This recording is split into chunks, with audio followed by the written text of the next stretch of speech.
So please introduce yourself to us. My name is John Eisele. I am currently the sommelier of a steakhouse here in Green Bay, Wisconsin. We met in culinary school in the great Culinary Institute of America, where we got to spend 2 great years together learning food and wine. So made you pursue cooking. So, I mean, a couple things really pushed me in that direction. So, for starters, I don't have any members of my family who have ever been in the culinary industry. Nobody that's ever like run restaurants or worked in restaurants outside of like needing money for college. So, but I would say it was probably the sense of community that it instilled in me as a young kid. I grew up in a very large Irish family. So, we very much like having meals together was an event. It wasn't just, oh yeah, we'll make something small and like, well, I'll just sit here quietly and eat.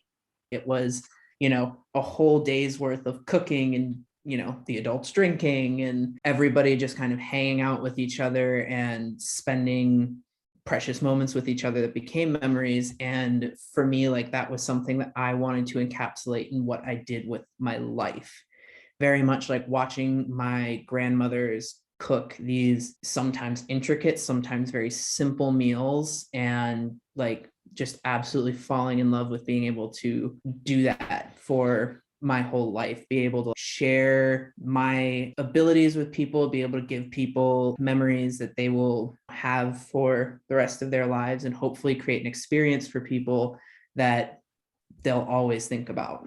But let's go into your CV of cooking. So you've worked at Qua in San Francisco, which was a 2-star Michelin restaurant, which for anyone who doesn't know, the Michelin Guide is the holy grail of rating in the restaurant industry. 3 stars is the best, 2 stars is you're almost world class, and then 1 star you're getting there. You got to work at the top of the culinary industry.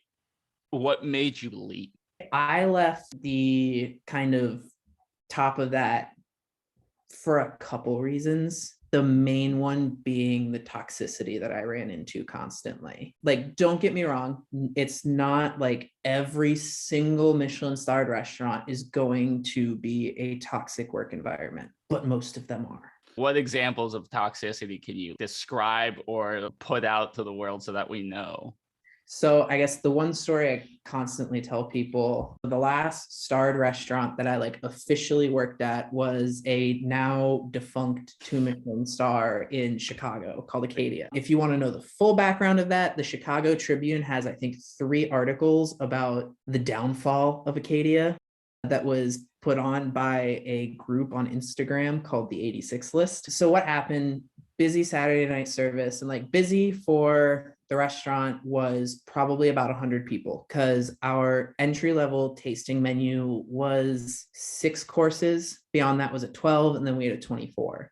So if you're talking 100 people just doing 6 courses, that's 600 courses coming out of that kitchen. And with 3 different menus plus a bar, like there was a lot going on. And we had recently had a group of people get fired. I had my station partner walk off. And so I was working meat station at the time, sitting there, running around, trying to get stuff done.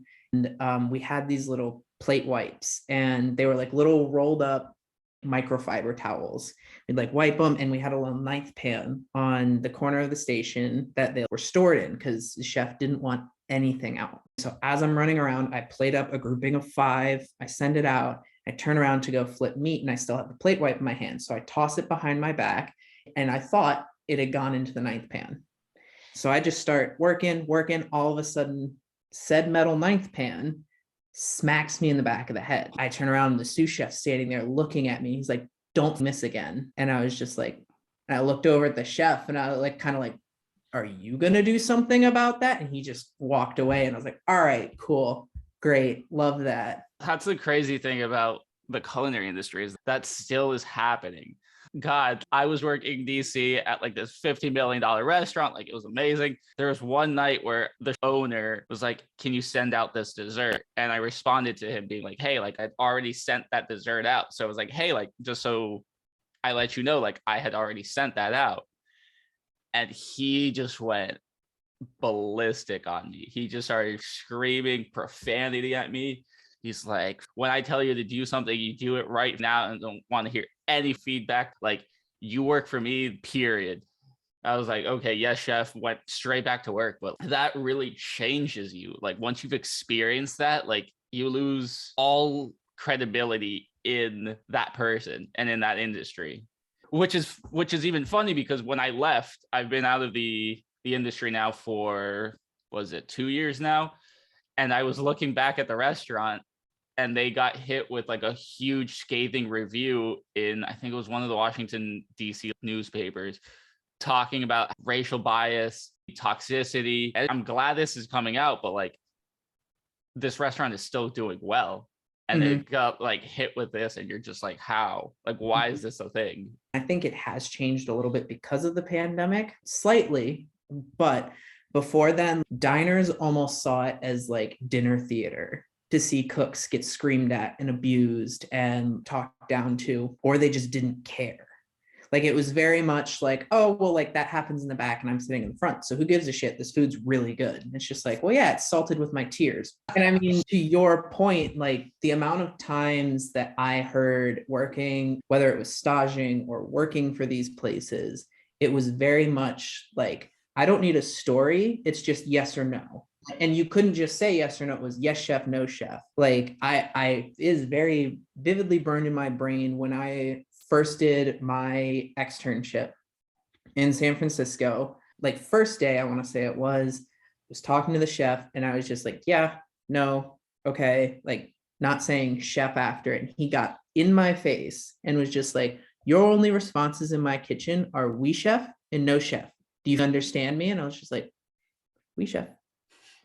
Like, and like, don't get me wrong. I absolutely have so much respect for that chef and like what we did there, but the intensity that would be created in these environments would snap at times. And it was wild. I sat there so many times in these restaurants. And I mean, like, not only just the environment that's created in them, but also like kind of like the expectations of you as a cook.